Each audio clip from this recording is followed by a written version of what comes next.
Alright, it's August, which means school's getting ready to start up, and the football season is just around the corner, so I thought this was the perfect opportunity to review Friday Night Lights.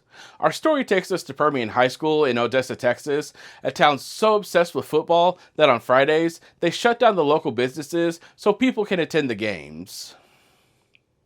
You know, when I was in high school, I played football as well, but my experience was much different. See, in my town, there were 2 public high schools and 1 private school, so if you went to a local business and said, "Hey, are you going to the football game tonight?"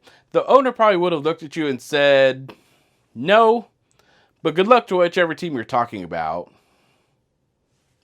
Clearly, we weren't Odessa. Alright, let's see if Friday Night Lights makes a leap from the page to the screen. Buckle up. This is going to be a long one.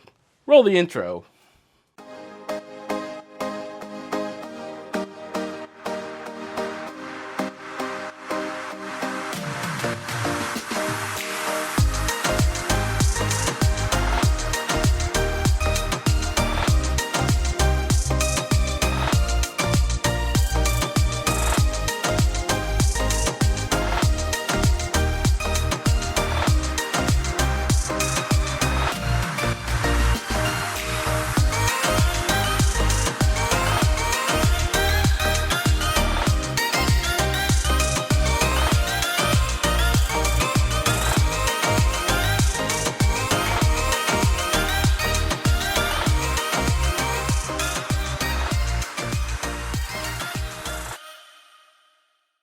Hey everyone, welcome back to the Big Screen Leap, the show where we take stories from words, pencils, and scripts and see how they land as Hollywood hits. I'm your host, William Redman.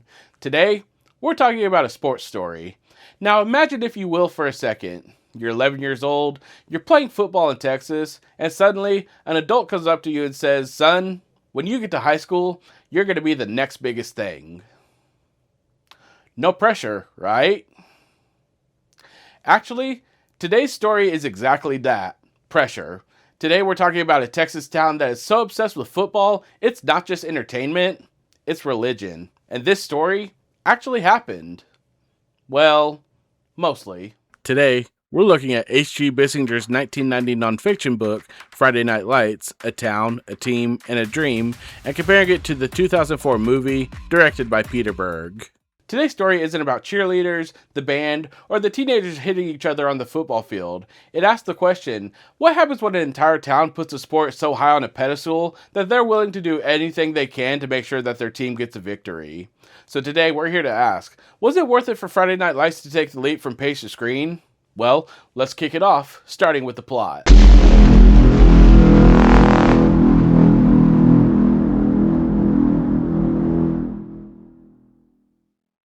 Now, this isn't your typical sports story. If you're expecting page after page of touchdowns, trick plays, and dramatic fourth quarter comebacks, you're actually going to be very surprised, because Friday Night Lights isn't really about football. Football is just the lens. The book takes us to Odessa, Texas, where we follow the Permian Panthers high school football team during the 1988 season.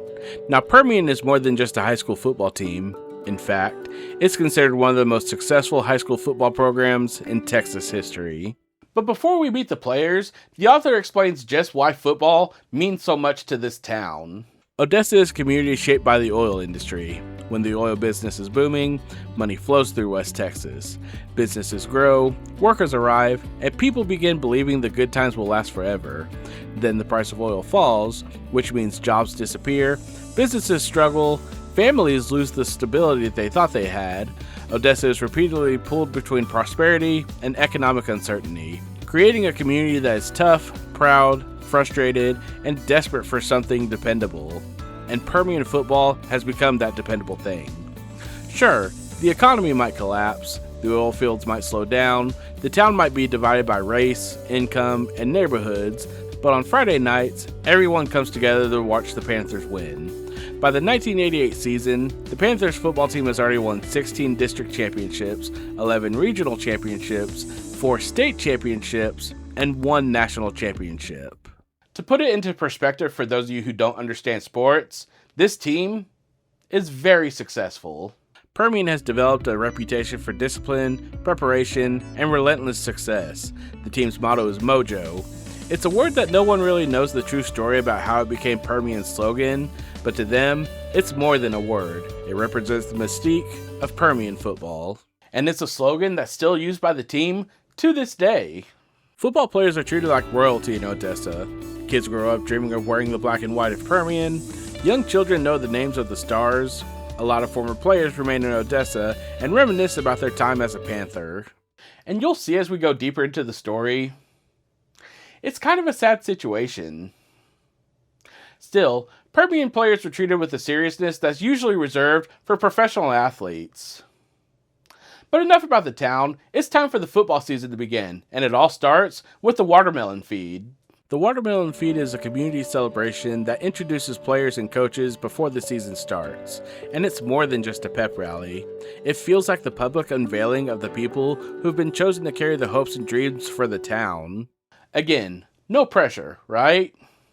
We'll meet multiple players throughout the book, but these 6 seniors probably get the most spotlight during the entire story. We'll start on the defensive side with Jared McDougal, an undersized utility player who loves the game of football, but also understands that his senior year is probably going to be the highest level of football he ever plays in his life. If you've never read the book but only watched the movie, you probably have no idea who I'm talking about. Don't worry, we'll get to that later. Next, you have Ivory Christian, a powerful defensive player who has conflict throughout the season deciding whether he truly loves football or not, and also has a religious awakening during the season. Then, you have Brian Chavez, another talented player who represents a very different relationship with football. Brian loves the game and cares about his teammates, but he understands that once the season ends, his life doesn't have to. In fact, Brian is actually academically gifted and already has plans to attend Harvard when he graduates high school. That gives us a very different perspective compared to some of the other players we meet. Next, we switch over to the offensive side, and in my opinion, this is where the story really starts to get interesting. We'll start with Don Billingsley. Don is a tailback for the team and carries a large burden.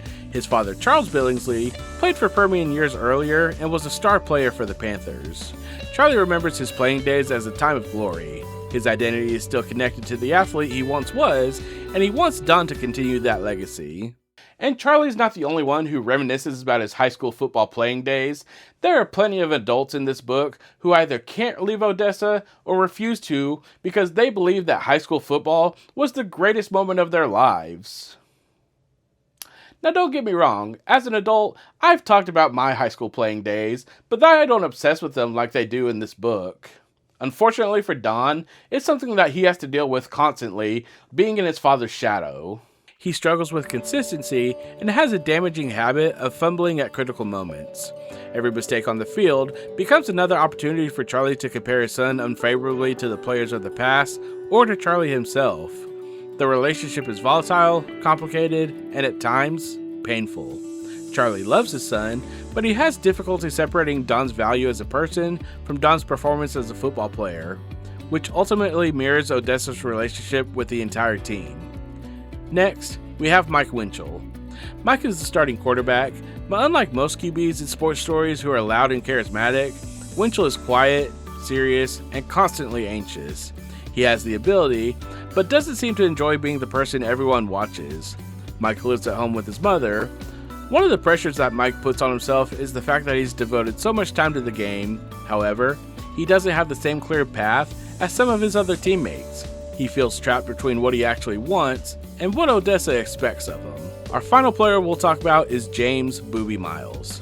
Boobie Miles is the centerpiece of the Permian offense. He's fast, powerful, confident, and capable of taking over a game. After a tremendous junior season, Boobie enters his senior year as one of the biggest recruits in the area.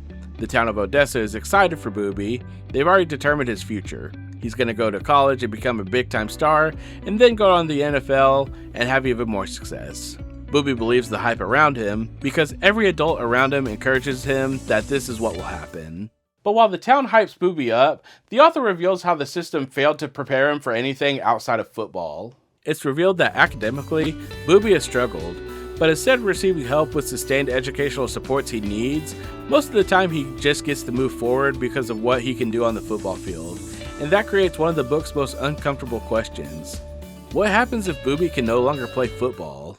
At the center of the football program is head coach Gary Gaines, and like the players, he feels tremendous pressure from the town. Unfortunately, the town treats him a little bit worse than they do the players. Like I said earlier, this is a high school football program that's reared with the same pressure normally associated for major colleges or professional programs. When the team does well, Gaines is praised. When they lose, people call his house, criticize his decisions, question whether he can handle being the head coach of the Panthers. Basically, Gaines could win nearly every game, but if he loses the wrong one, people are ready to start measuring Gaines' office for the next head coach. Gaines cares about the players, but he also operates within the same football system the book is examining. It shows how even a decent person can become part of a culture that places winning above everything else. So again, no pressure. Go undefeated, make a run in the playoffs, and win the state championship. That seems easy, right? Unfortunately for the Panthers, things are about to get a lot harder, and they haven't even played a game yet. In August of the 1988 season, during a preseason scrimmage, Boobie injures his knee. In a single moment, the player expected to lead Permian to a championship is suddenly on the sideline. Because of this, so many things begin to unfold. Permian now has to redesign their offense into something else because the offense relied so heavily on Boobie. Meanwhile, Boobie feels the pressure and tries to rush his rehab so that he can come back and play. Unfortunately though, Boobie's not the same player he was, and now the panic really sets in, because what can Boobie do now if he doesn't have football? It's at this point we meet Boobie's backup, Chris Comer, a junior who is very talented, but never really had the chance to showcase his skills because he was behind Boobie. With Boobie sidelined, Permian faces a lot of uncertainty. They're still talented, disciplined, and well respected, but a lot of what they built their team around is currently not available. This meant that a lot of players had to grow up fast. As the games unfold, Permian continues winning often enough to remain in the championship race, but the team is not invincible, and in Odessa, there's very little patience for imperfection. Bissinger uses the season to demonstrate how quickly public opinion changes. After victories, the players are celebrated like heroes. After defeats, their mistakes are analyzed throughout town. Boobie continues trying to rehabilitate his knee and reclaim his position. He eventually returns to the field, but he can't perform at his previous level. The explosiveness that made him special is no longer fully there. Even worse, he doesn't trust his injured knee. As the season moves on though, the coaching staff realizes that Boobie is not the same back he was, and they push Comer into the spotlight. Boobie becomes angry and frustrated as he realizes the program is moving forward without him. Recruiting interest begins disappearing. The people who once spoke confidently about his future no longer have clear answers. When Boobie was healthy, adults treated him as though he were indispensable. Now, he discovers how quickly an indispensable player can become an inconvenience. One of Permian's most important games comes against bitter rival Midland Lee. The rivalry carries enormous emotional significance, and the contest becomes a close, painful battle. Permian loses 22-21. For a team expected to pursue a championship, losing to its rival by 1 point is devastating. For Boobie, the night represents something even more personal. He hopes to play and prove that he can still contribute, but he's not given the opportunity he wants. After the game, his frustrations boil over. He leaves the locker room furious and soon quits the team. It's not the dramatic tantrum of a selfish athlete. Instead, it's the collapse of someone who has watched the foundation of his life disappear. The loss to Midland creates a complicated playoff situation. Permian, Midland Lee, and Midland High finish tied in the district standings, but only 2 teams can advance. Now, in today's age of high school football, if there's a tie, it's usually determined by record and a point system. Back then, it was determined by a coin toss. That's right, months of training, thousands of spectators, an entire town's emotional well-being, and the season may come down to something normally used to decide who receives the ball at recess. Permian and Midland Lee win the toss, earning the right to a playoff berth, while Midland High is eliminated.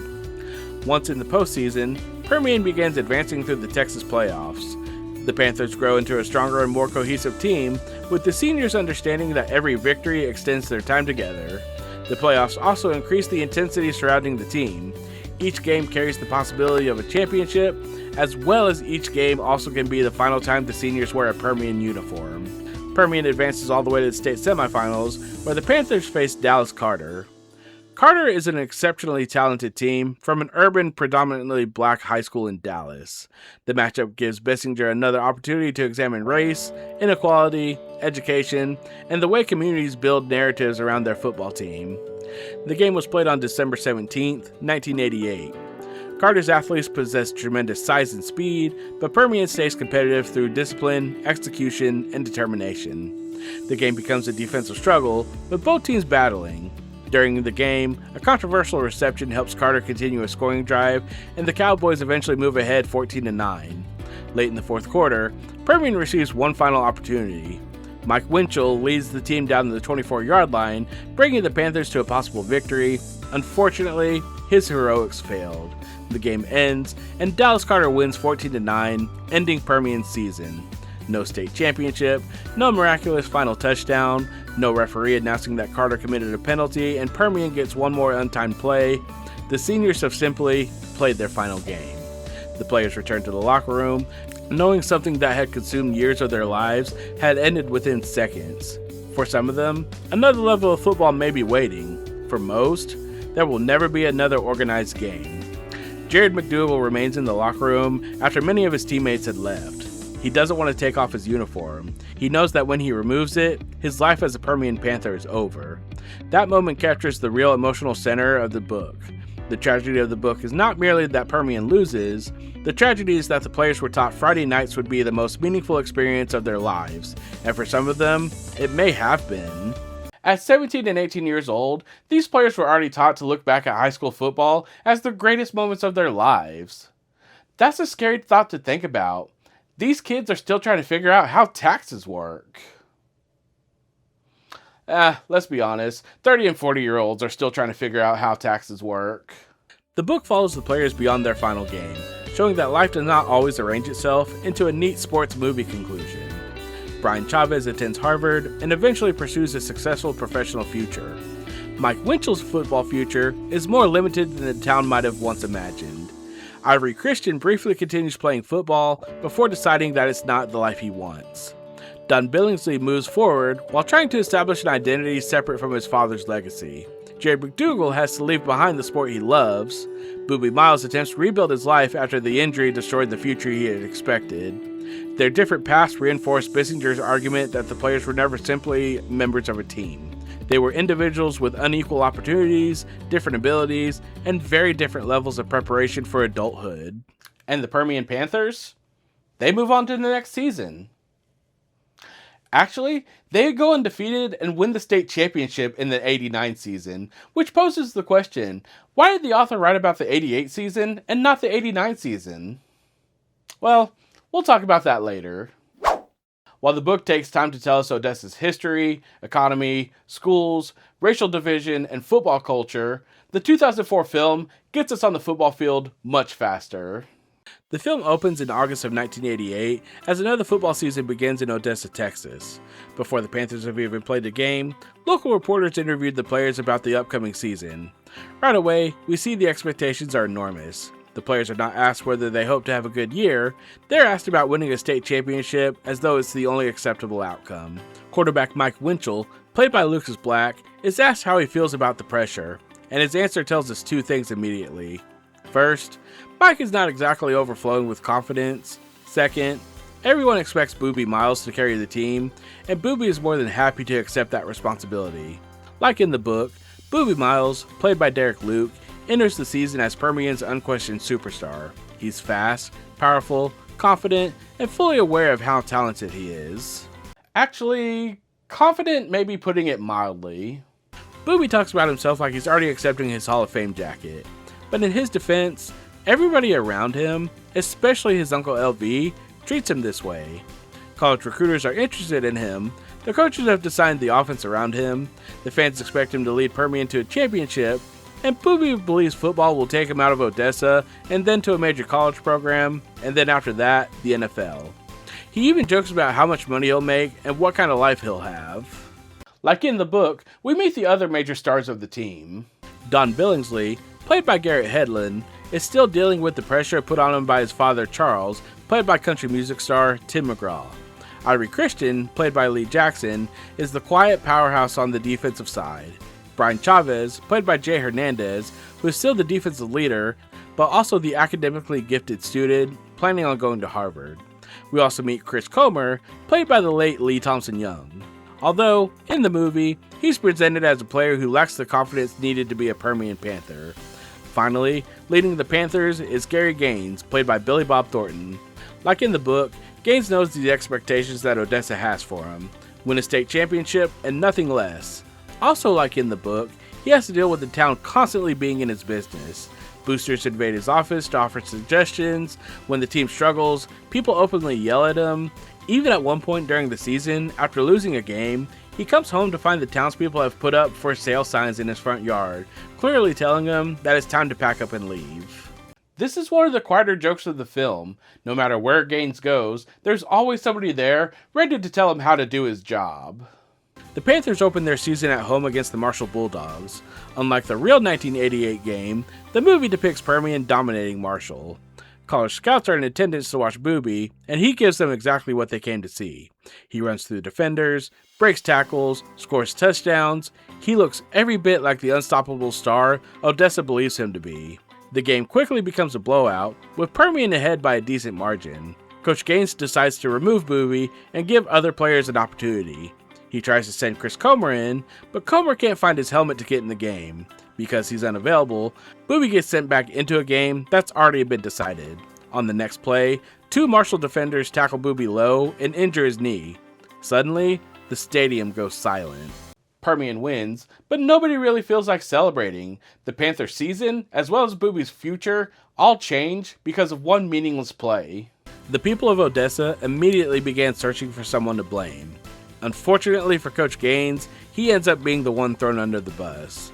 Fans questioned why Boobie was still in the game. Callers criticized Gaines on a local radio station.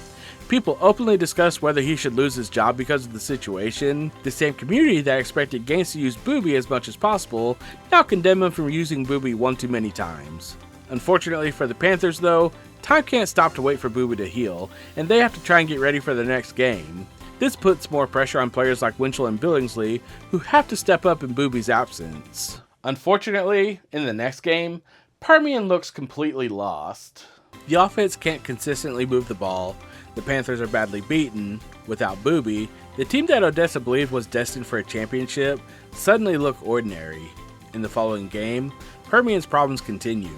The Panthers fall behind 2 touchdowns and struggle to generate offense. Then another running back is injured, forcing the coaches to turn to Chris Comer. When he gets in the game, he makes the most of his opportunity.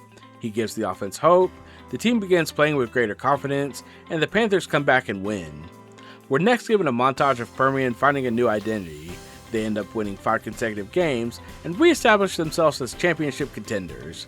But even as the team improves, the players' personal problems remain. Mike continues worrying about his future and whether he can escape Odessa. Brian Chavez has Harvard waiting for him.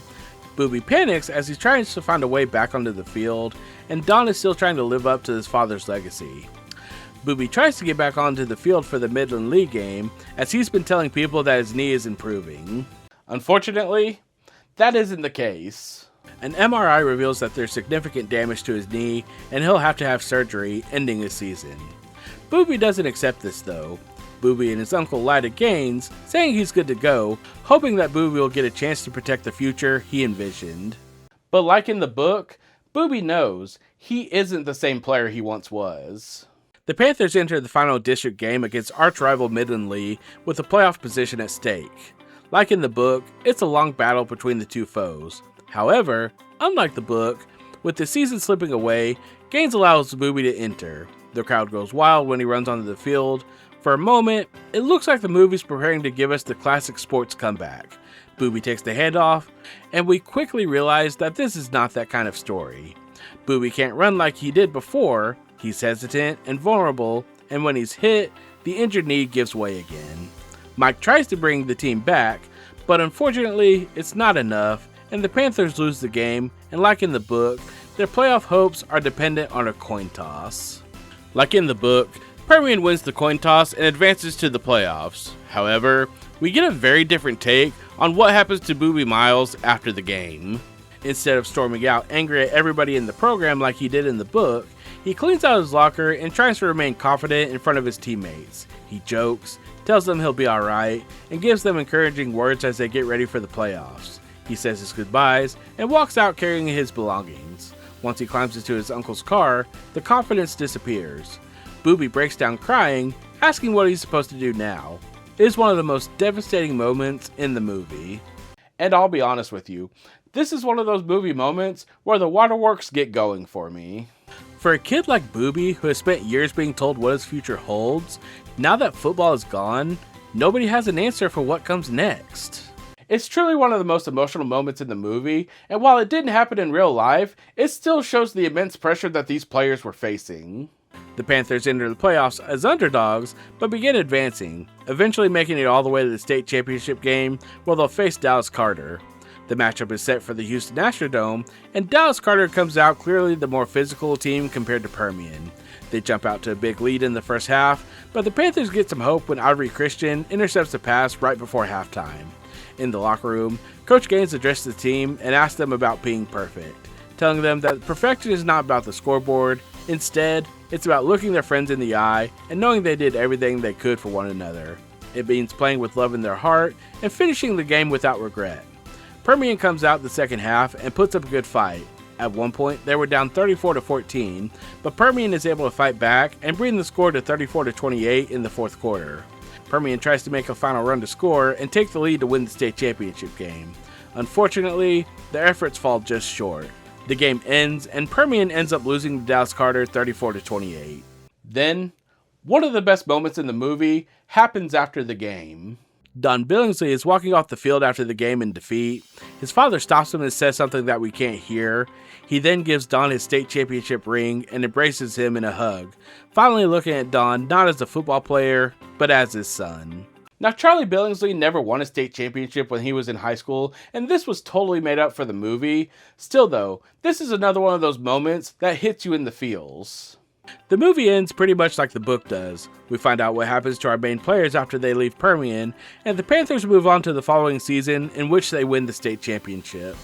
The movie takes the book's examination and reshapes it into a sports drama, but before we can get into how the movie was made, we have to talk about how the book was made.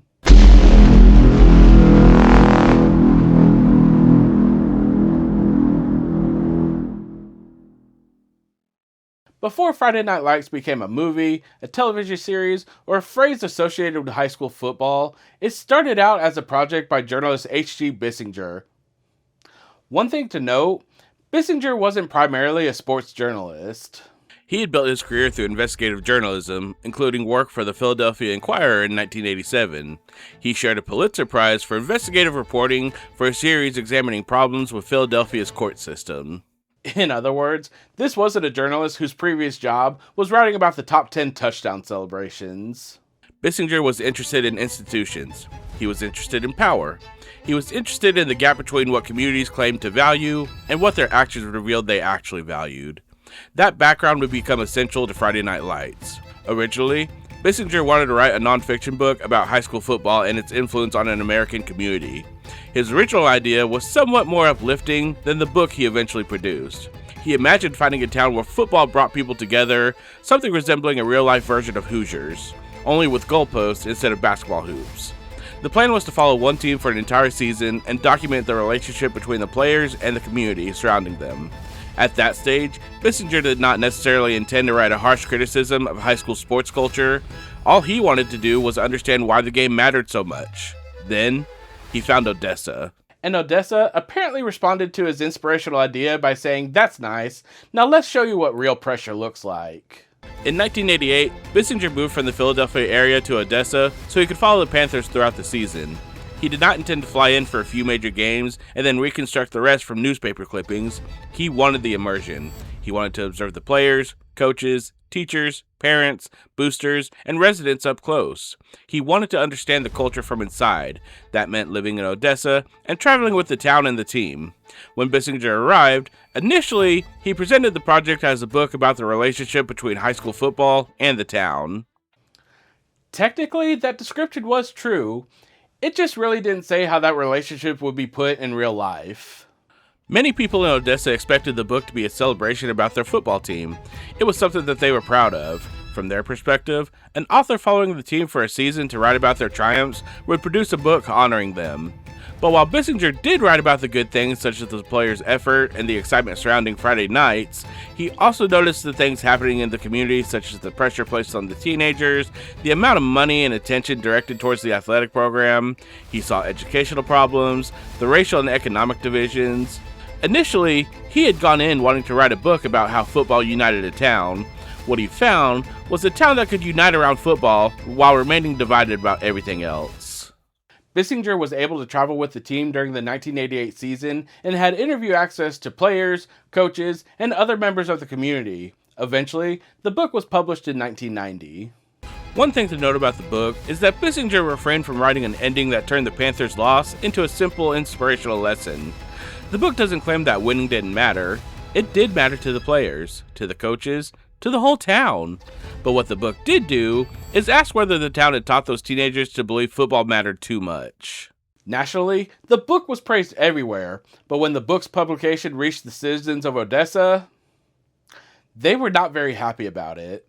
Many people in the town felt that Bissinger did them a disservice.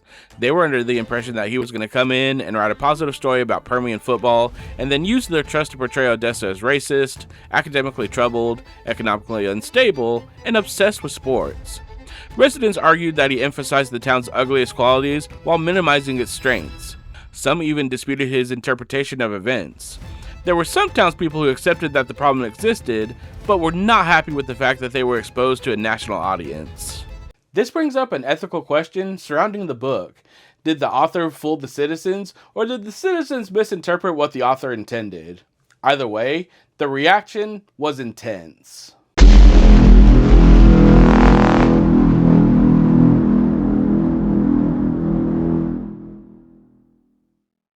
Adapting Friday Night Lights into a movie sounds like an obvious decision, but turning it into a movie ended up being much more difficult than people thought. After the book was published, it was introduced to Brian Grazer of Imagine Entertainment.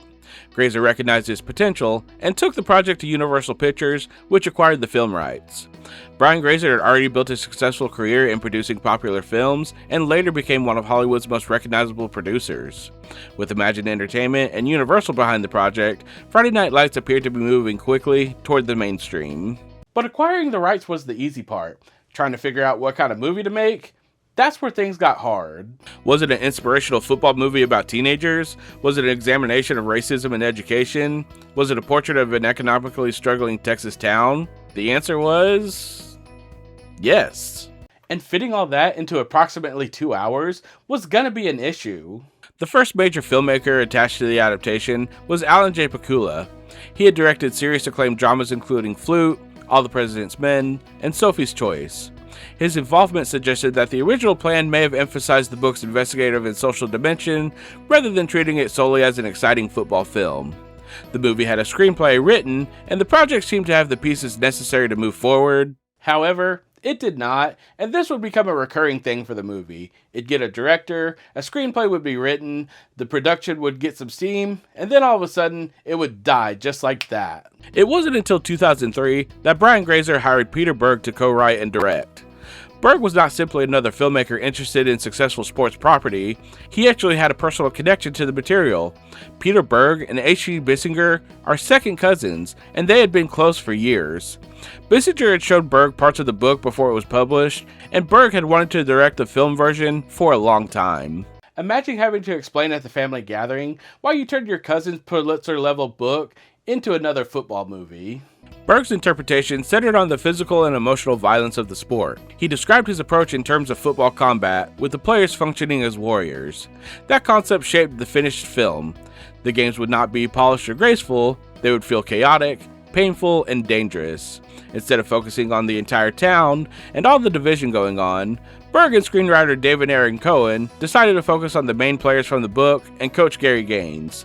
The movie retains the book's central criticism on community, placing too much pressure on teenagers, but it reduces much of the detailed reporting about education, politics, economics, and racial segregation. This allowed the film to spend more time developing the players' emotional journeys, stage the football season, and move some events around to help storytelling. We already talked about who was casted in the roles for the movie, but one of the surprising casting decisions was Tim McGraw's casting as Charlie Billingsley. McGraw was already enormously successful as a singer, but Charlie was not a glamorous role designed to protect a musician's public image. He's angry, drunk through most of the scenes, and absolutely humiliates his son. McGraw gives Charles a frightening unpredictability. At times, he appears ready to explode, and other times, he looks like a man who knows his life peaked before he became an adult and has no idea how to cope. Casting such a big country music star could have been distracting. Instead, McGraw used his familiarity with Southern culture to nail the role.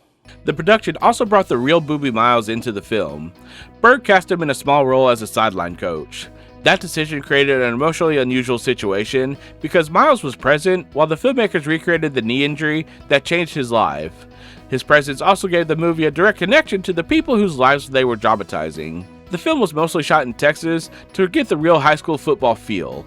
Around 960 people applied to be football players in the movie, around 260 participated in a 3-day tryout camp, and then from there, roughly 40 players were chosen for the football team. These people would compete in a 6-week training circuit, spending about 6 hours a day playing football and preparing for the movie.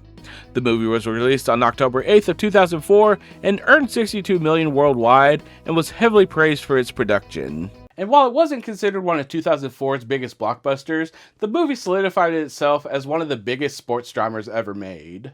The success of the movie led to another adaptation. In 2006, NBC premiered the television version of Friday Night Lights. While it wasn't a retelling of the Permian Panthers, it explored a lot of the same issues that were explored in the book. After 14 years of rotating directors, Friday Night Lights finally made it to theaters, and while it did keep most of what was in the book, it did make some changes. Let's go and discuss what they kept the same and what they made different.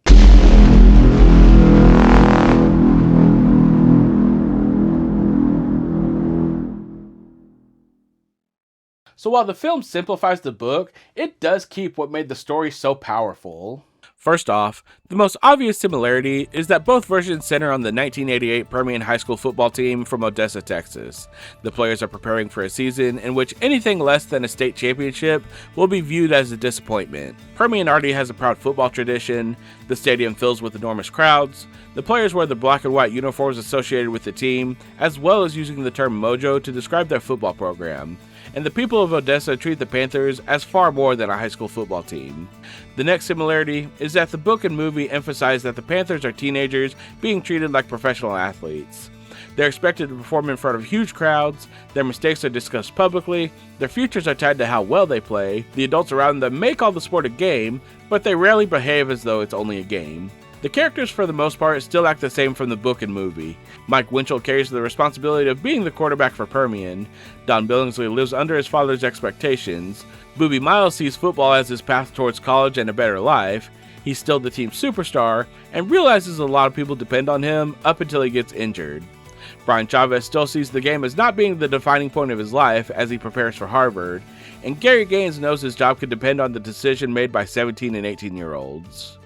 The next similarity is that the major moments from the season is still presented in the book and movie. We still get Boobie Miles' injury, we still get Permian losing to Midland Lee, causing the coin toss to determine who goes to the playoffs, we still get the matchup between Permian and Dallas Carter, with Dallas Carter becoming victorious and ending Permian's season.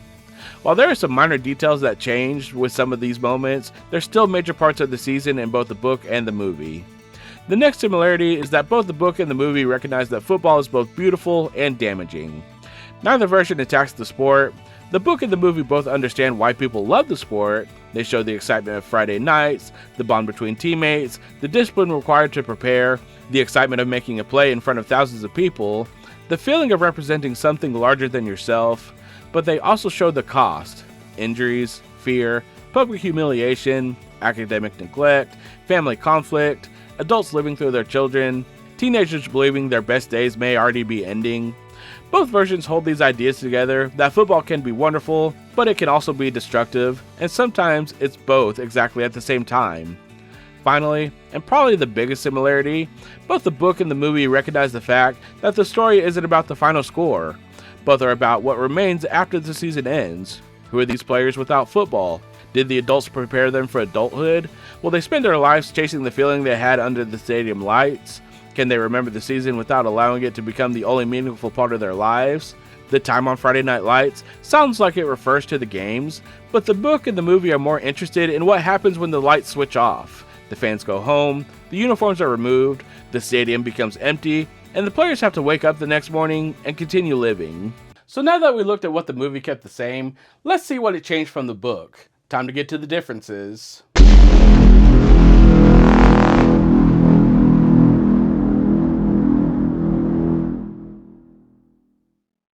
Here's the crazy thing about Friday Night Lights. It keeps most of the big things in the movie. However, it just changes some of the timeline of it. If you've only read the movie, you're actually going to be surprised about some of the changes that were made from the book. One of the first timeline changes is Boobie's injury. In the book, Boobie Miles injured his knee during a preseason scrimmage against Amarillo Palo Duro. The regular season hadn't started yet, which meant Permian entered its official schedule, already knowing that its biggest star may not be available. The movie changed this completely in the film. Boobie is healthy for the season opener against Marshall, he dominates the game in front of college scouts, and proves every bit of the hype surrounding him is justified. Then Boobie goes out, he gets tackled late in the game, destroying his knee. This change makes the injury more dramatic because the audience first gets to watch Boobie play at full strength, then we see exactly what's being lost. It also gives the town a more valid reason to turn on Gaines in the movie. This also leads to the next change, where the movie decides to condense Boobie's comeback. Both versions show Boobie trying to return, but the movie condenses and dramatizes the process. In the book, his injury, rehabilitation, emotional decline, and eventual departure from the team unfold over a longer period of time. The reader watches his relationship with the program gradually deteriorate. In the film, the story is organized around several major scenes. Boobie receives the devastating MRI diagnosis, and then he and his uncle lie to Gaines, saying that he's been cleared to play. He enters the Midland League game, and his knee fails again. He later cleans out his locker, acting positively around his teammates, and then breaks down in the car. The movie creates a tighter emotional progression that makes us feel for Boobie, where in the book's version, we do still feel bad for Boobie, but it's a lot messier in that version. The next change is the game against Dallas Carter. It's still in the playoffs, however, in the book, it's during the semifinals at the University of Texas where Permian faces Dallas Carter. In the movie, the director changed it to where Permian and Dallas Carter played against each other not in the semifinals, but in the state championship game at the Houston Astrodome. I will say though, I like this decision for the movie. It gives the players more emotion and raises the stakes for the team. Next, a lot of people from the book are either limited in the movie or completely removed from the movie altogether. Brian Chavez in the movie doesn't get as much time as he does in the book. Sure, we get to know him, and we find out he's still going to Harvard, and we see him make some big plays in the game, but his impact on the story is heavily decreased compared to the book. The same thing happens with Ivory Christian as well. He doesn't really have a lot of lines in the movie, at least until we get to halftime of the state championship game. Most of the time in the movie, he's the silent figure that just kind of stands around. We don't really get to see the struggles that he's dealing with when it comes to deciding whether he really loves football or not. In the book, Mike Winchell has an older brother that stayed at home to help take care of the family. In the movie, we never actually see him. It's hinted that his brother moved away and left Mike by himself to take care of their mother. Speaking of Mike's mom, she has a much more prominent role in the movie than she does in the book. Finally, Jared McDougal is nowhere to be seen in the movie. And honestly, I kind of understand when you already have so many characters getting a lot of focus in the movie. Sometimes it makes sense that certain people got cut, but it's kind of a weird decision that Jared didn't even get mentioned in the movie. He's such an important figure in the book because he represents a player who loves football deeply, while understanding that his senior season will probably be the end of his career. In his final moments as a Permian Panther is one of the book's most powerful moments. The final game emphasizes that all of them may be playing together for the last time, but without Jared, the movie loses the book's clearest example of someone who knows football's ending and wishes he could remain inside that moment forever. And I'll be honest, after doing extensive research, I couldn't figure out why Jared was omitted. So if anybody knows that information, if it was a situation where he or a family member asked for him not to be included in the movie, or they just cut him out, if you could let me know in the comments, I would appreciate it. Finally, and probably the biggest difference between the book and the movie, is that the role of the town of Odessa is greatly reduced. In the book, we learn that Odessa is a town that thrives when the oil industry is going well and crumbles when it's struggling. We learn that the town is divided racially and economically. We do a deep dive on the academics at the school and how some players are treated differently based on their performance on the field. In the movie, Odessa's role is greatly limited. We don't really see the history of the oil industry. About the only thing the movie keeps from the book is the fact that the townspeople put a lot of pressure on the football team, and when things don't go well, they spend a lot of time blaming and complaining about Coach Gaines. Although the movie clearly portrays Odessa's football obsession as unhealthy, it also includes warmth, excitement, and community pride. The town can be cruel, but it's not presented as entirely corrupt or hopeless. The book's criticism is much harsher. Bissinger repeatedly exposes hypocrisy, racism, misplaced priorities, academic regress, and the emotional damage caused by football worship. He admires the players and appreciates the sport, but is often deeply critical of the adults and the institutions surrounding them. The movie softens this fatigue. It focuses on the human costs without fully condemning the entire community. I'll be honest, there are a lot more differences that I could go over from the book to the movie, but if I did that, we would be here a lot longer than what we already are. If that's something you're interested in, let me know in the comments, and maybe one of these days I'll revisit it and give an extended review. But honestly, I think we have enough information to determine whether the leap from book to movie was worth it. With that said, let's get to the final verdict.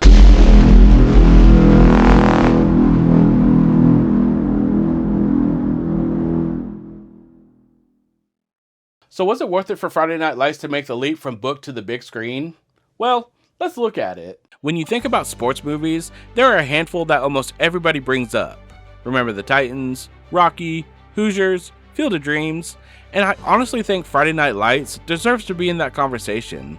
Not because it's the greatest football movie ever made, but because it's one of the most honest. This movie could have easily been another underdog football story. The team faces adversity, the coach gives an inspirational speech, the players come together, they end the game, win the championship, roll credits. We've all seen a movie like that before, so instead, Friday Night Lights decides to tell a story that's closer to real life. What I think the movie gets right more than anything else is the pressure. Not just the pressure of winning football games, but the pressure of carrying an entire town's expectations before you're even old enough to vote. Every one of these players is dealing with something different.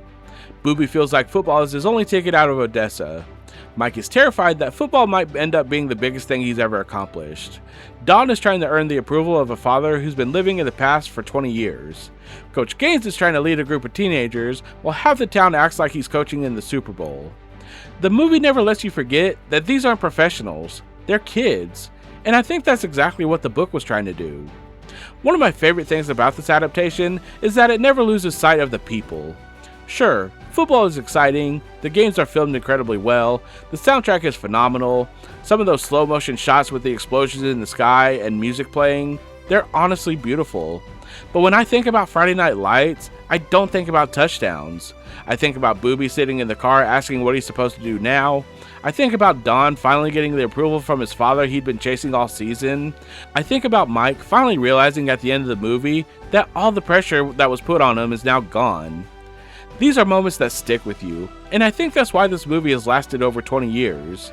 People don't keep coming back because of one football game. They come back because they see themselves in these characters. Maybe you weren't a football player, maybe you never played a sport at all, but most people know what it's like to have somebody else's expectations sitting on their shoulders.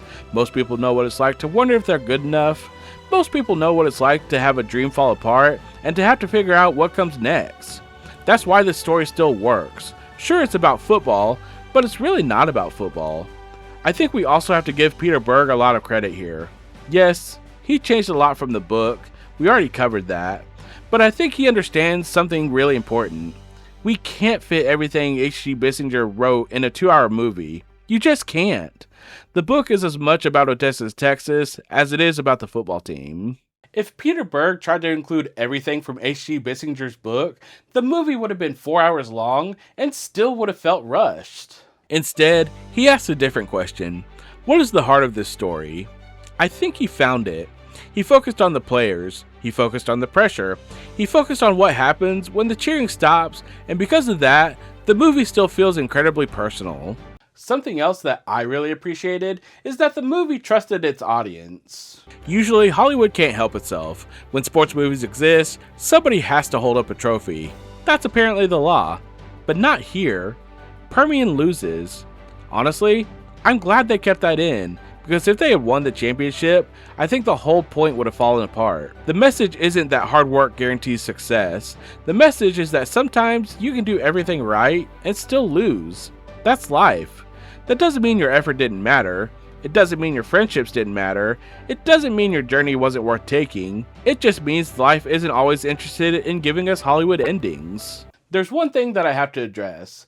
Both the book and the movie talk about how in the '89 season, Permian came back, went undefeated, and won the state championship. As a kid, when I found out that revelation, I was angry. As an adult, it makes so much more sense. It ends up making the ending to the 1988 season even more emotional, because life keeps moving. Programs recover, schools win more championships, new players come along, and this is why I think the story still connects with people so many years later. It's not necessarily about football, it's about growing up and realizing that life goes on, even when your biggest chapter comes to an end. So overall, the leap for Friday Night Lights was worth it. Is it a perfect adaptation? No. The book is definitely deeper. It asks harder questions, it explores parts of Odessa that the movie barely touches. If you want a complete story, you should absolutely read H.G. Bissinger's book. One of the goals of an adaptation is to capture the heart of its source material. When I think about Friday Night Lights, it absolutely succeeds. It understands the people, it understands the pressure, it understands the heartbreak, and more importantly, it understands that the final score was never really the point. But that's all the time that we have for today. Which version of Friday Night Lights do you enjoy? The book or the movie? Let me know down in the comments. If you enjoyed this video, consider subscribing to the channel, liking the video, and ringing that notification bell so you're notified next time we post a video. Until next time, from page to screen and everything in between, this has been The Big Screen Leap. And to all the high school players and high school coaches getting ready to start their season, I just have something I need to say to you. Good luck, compete, work hard, and remember, it's just a game. Bye, everyone.